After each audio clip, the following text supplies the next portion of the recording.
Today when I woke up, I went to perform my daily routine like I do. I have some spiritual protection measures that cause me to take care of them daily.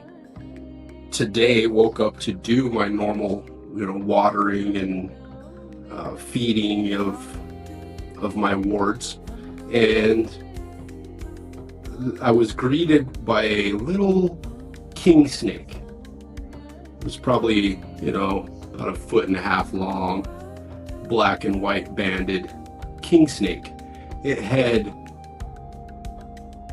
gotten itself in my door jamb, and it was at eye level. When I went to open the door, I looked up, and looking right at me, there's a king snake. And I know the spiritual significance of the king snake. I did a little video of the king snake this morning, so it'll be added in this video. Sort of a surprise this morning. I wake up, go to open my door, and this little king snake here is right in the crack of my door, just hanging out inside my house, mind you.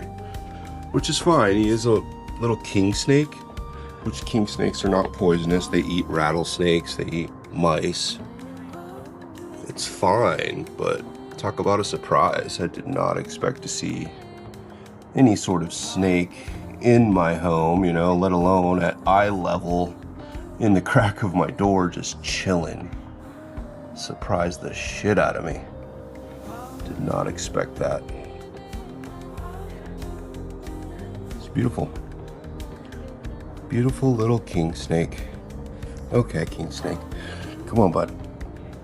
I know you don't care for being caught, but I'm gonna let you. I don't think I'm gonna put you out here in the front. I may release you in the back. Beautiful little creature though. Let's get you in the light so people can see you well. This guy was literally just chilling in the crack of my doorway at eye level. Now, I've caught a king snake here before. The king snake is named the king snake because it not only eats other poisonous snakes and is immune to the venom, it is basically able to survive amongst any other snake. No other snake can take it out. Okay, king snake, I have no idea how you got in my house. I must have a little crack in the doorway here, but I know that DJ will eat you if he caught you. So I'm not gonna let you loose in the actual yard. I have my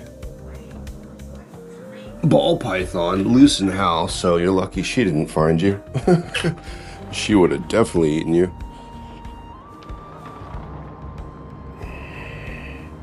Beautiful little guy, little king snake. Let's see.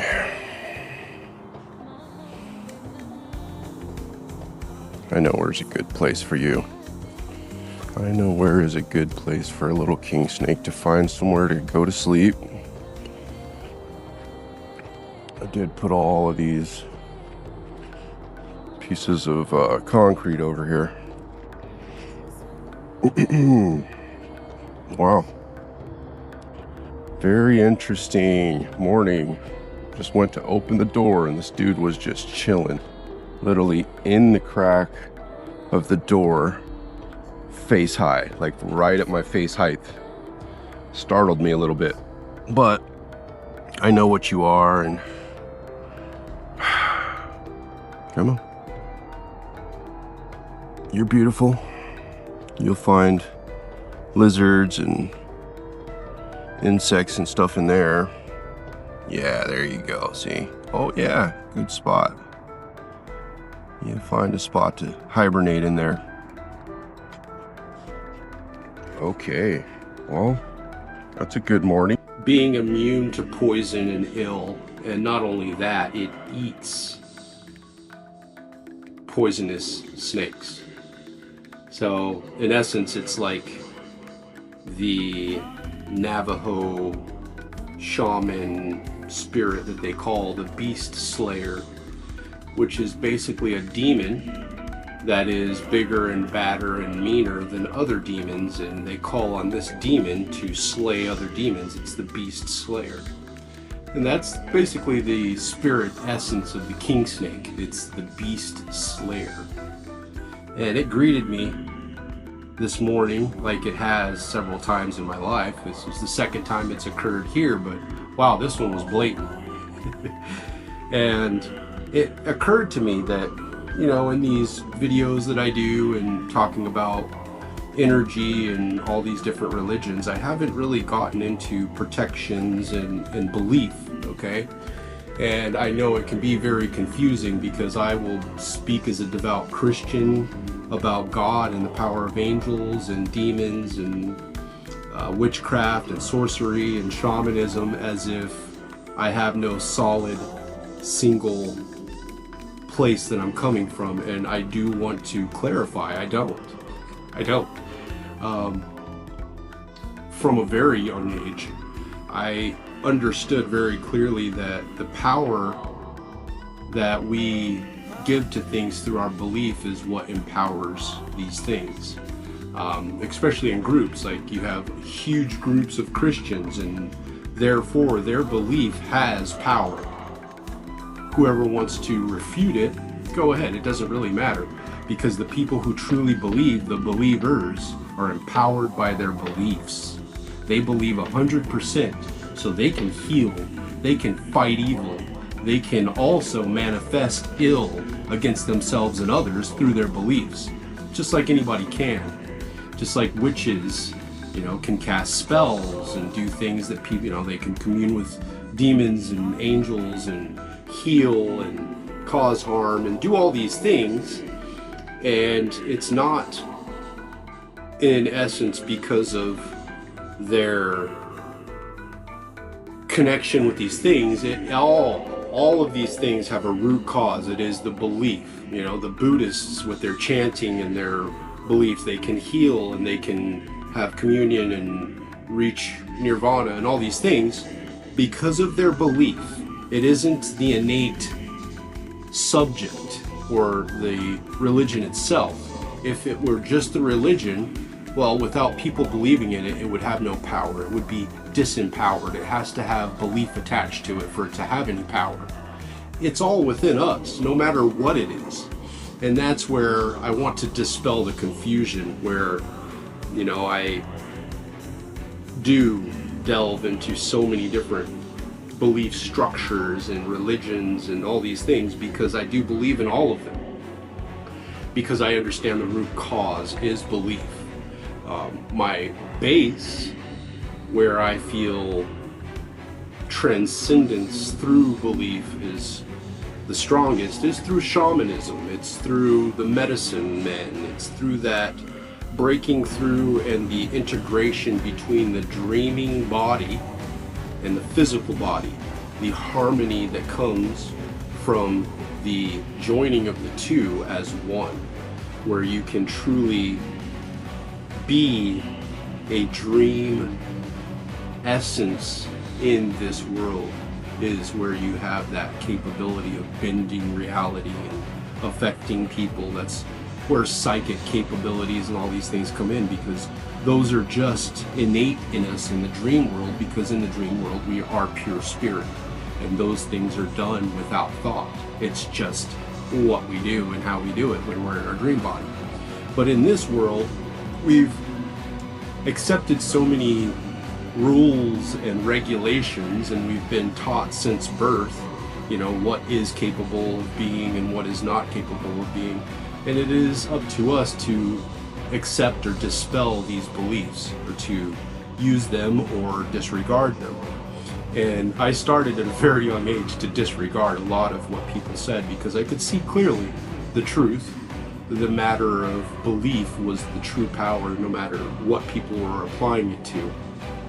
That's why I don't discount any religion. I just discount the use of, ill intentions and using them to better oneself or, empower yourself over others has always bothered me and rubbed me wrong.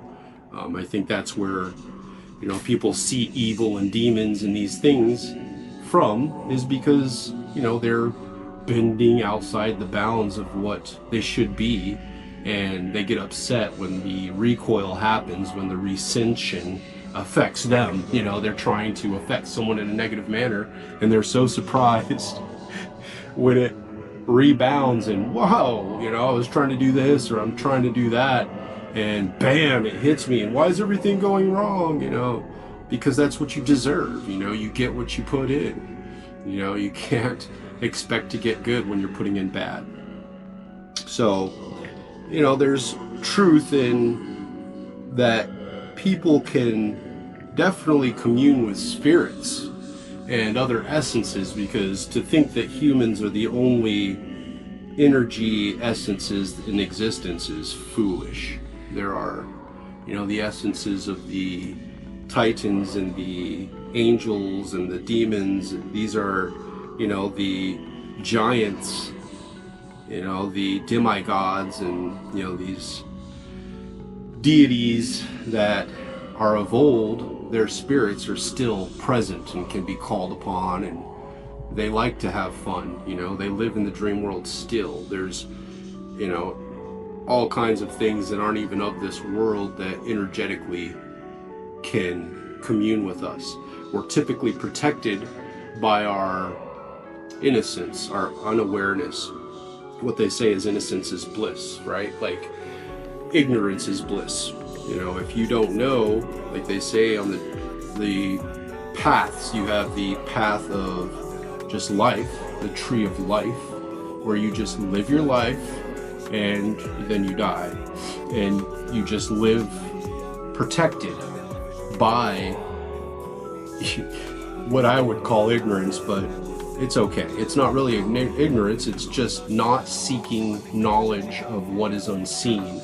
Not diving into the integration of the two parts is what keeps you safe from the powers that lie within those integrations. And then all of the deities and, allies that are capable of having communion with. I have mentioned before the importance, before diving into astral world and, lucid dreaming and, astral travel and astral projection. Before you do any of these things, you need to understand allies and spiritual differentiation to be able to protect yourself, to have allies that are aware, where people call, demons and angels, but in my eyes, for the most part, they're all angels. They're just dark angels, light angels that, are bent towards certain energies, whether they be negative, positive, or neutral. And having your allies, which I believe we're all born with both. We have a positive, a negative, and a neutral. We have these allies that are with us, but we don't necessarily know of them. We don't commune with them openly. They don't commune with us openly. They just do their part, and we are unaware of them.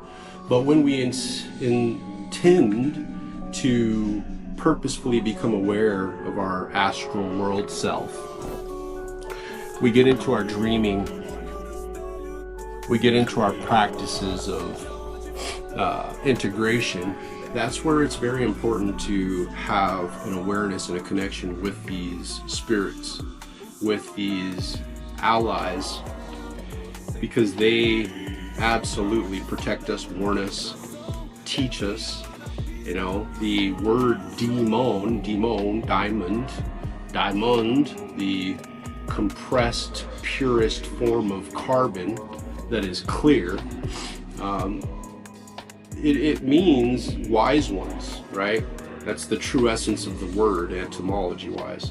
And that tells you this wise ones they call demons the wise ones because they have truly existed for such a long time in the ethereal realms, and this conscious realm is just somewhere where they're capable of dwelling, but it's not where they're from. They have knowledge beyond our capability, and to commune with angels, to commune with demons, is to have someone who is a teacher, in essence, and a protector. They can ward off evil with evil. They can use and digest that evil that is sent to you and provide good. But I know that there's ill in the world, and there's people that will especially do ill behind your back, like pretend to be your friend and call you and do disgusting things while they're on the phone with you. You know what I mean? Like, you never know what somebody's doing when they're on the phone speaking with you. Yeah, right. You don't really want to think of things like that, but sometimes, especially if you have clairvoyance and psychic abilities, you're just aware. And what that awareness is that's the communion, the connection with spirit. And when you're open to that channel of connection, your spirits tell you things about people that you don't want to know. And it's hard, you know. I mean, when you are a spiritual person who's aware of these facts, you're going to live a life that is pure, whether anybody's paying attention or not, because you understand the spirit's always with you. And there are other people who are connected that understand this, that can see it as well. And if you are ill and doing ill things, especially behind their back, and you think you're getting away with it, maybe they're just not telling you they know, and they're letting you, you know, just handing you rope because they think it's funny to watch you be disgusting and to bury yourself in your own filth.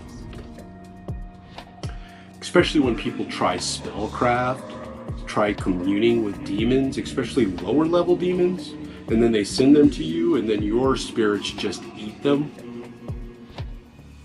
And they don't understand what it is they're doing, that they're just feeding you, because you're capable of transmuting the evil. And a lot of people don't understand that, but you know, I strongly believe in Druidism, communion with plants and trees and the earth, energy from stones, the energetic deities that have dominion over spaces, energies and spirits that preside over certain regions. I believe that wholeheartedly. I truly believe in God. I believe in Jesus. I believe in Satan. I believe in Hecate. I believe in the Mother Maiden Crone, that's Hecate. I believe in, you know, so many different deities. Buddha, you know, you've got Yahweh, and I mean, they're all real. They all are real because there are large groups of people that believe and put energy into it daily.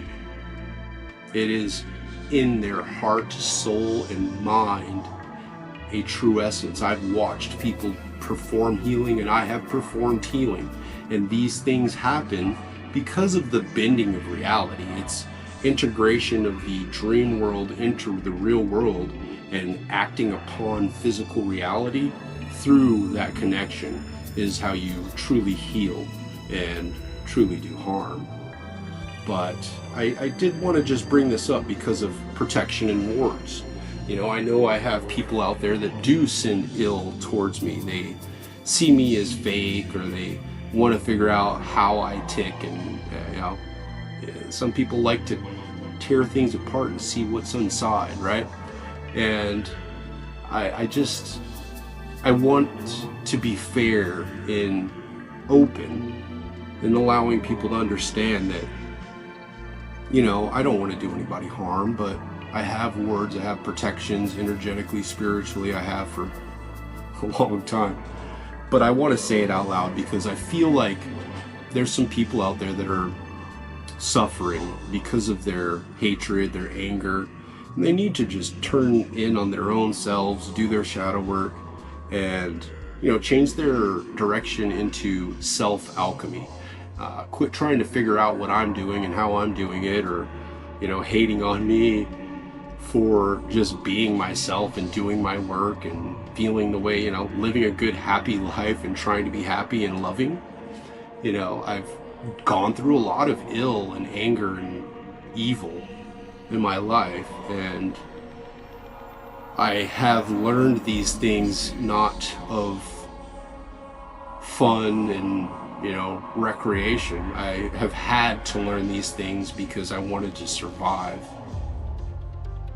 I wanted to live, and here I am starting to thrive, and my wards are active, my protections are active, my spirits are always have been active from way before I even understood what they were. But now they're active in a sense that I can understand what it is that they are telling me, and I can read their signs. And I just wanted to be 100% transparent in that I have no ill towards anyone. I wish the best in love and honor and respect, and I hope that others have the goodwill and love and respect for me that I absolutely deserve and only reciprocate. In any ill or evil that is sent to me, just know that it is rebounded, it's rescinded, it's always going to return to sender. But my spirits do transmute, and I gain good from it before the distilled wickedness that was sent to me is rescinded and resent and rebounded. That's probably why you become tired and confused and can't sleep and hurt in your body, because these are the things that were sent to me, but they don't affect me. They actually feed my rise. They feed my spirits.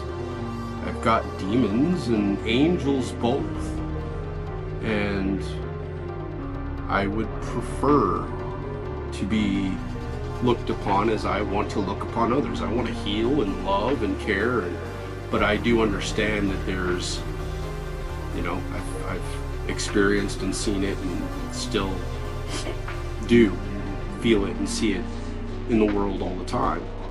We all do. There's evil. There's mostly evil in ourselves, in our hearts, and what we do and our intentions, and a lot of it is born of I want to say envy. A lot of times is a big thing that causes people to attack other people and hate them. We want what they have or who they have or the things they have or their perspective or their health or whatever. We look at it as, why them? Why do they have that? I've heard that a lot. What makes them so deserving to have these things? Who cares? You know what I mean? Like, we're all on our own path. We're all doing our own thing for our own reasons, and we bless ourselves. We give ourselves what we think we deserve, and that's why I'm always saying that it's very important to gain your admiration of spirit. Spirit needs to be proud of you before you can really deserve anything, right? But the more pure you are in your intentions, even when people aren't watching or looking, and your actions especially, like if you're into porn and you have problems with that, it's probably not really admirable by spirit. If you're into foul things and drugs, and you think of people ill and you do disgusting things, probably not really smiled upon by spirit. And you can go outside of that. You can absolutely go into spiritual debt and gain things from evil spirits who will absolutely, like creditors, they'll write you a check, but now you're in debt. Now you owe. And sure, you can gain the things that you want and feel so great and grand, but what do you do when the check comes due and you can't pay the bill? The bill always comes due. So, protect your gains and where they come from. Be aware that ill does pay, but eventually you do have to pay it back. That's what people don't understand. That's where, you know, you get into dealing drugs or murder for hire or fucking all these crazy fucking things that us humans do, you know. You will have a recension, a rebound, a return to sender comes back to you, and you got to pay that bill. And it's a soul contract. And there's no talking down a demon. There's no pleading with spirit. But I didn't understand. Whoa, you know what I mean? That's like involuntary manslaughter. You still go to prison. You know? I didn't mean to do it. Who fucking cares? You did it. So, you still pay the price.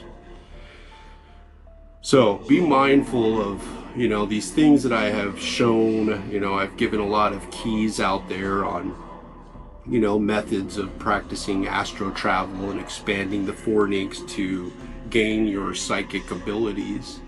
You know, the very simple exercises that have profound gains.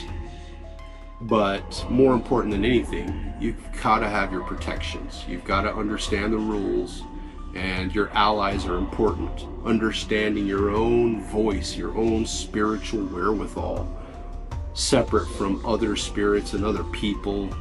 If you don't believe that these energy things are real, don't play with it. It's not a joke. And I bring this up because the king snake coming to me today, you know, reminded me how spiritually protected I am, and how possibly some people have been harmed by my wards. And I just wanted to say it out loud. You know, I am protected and I have protections, and they're powerful.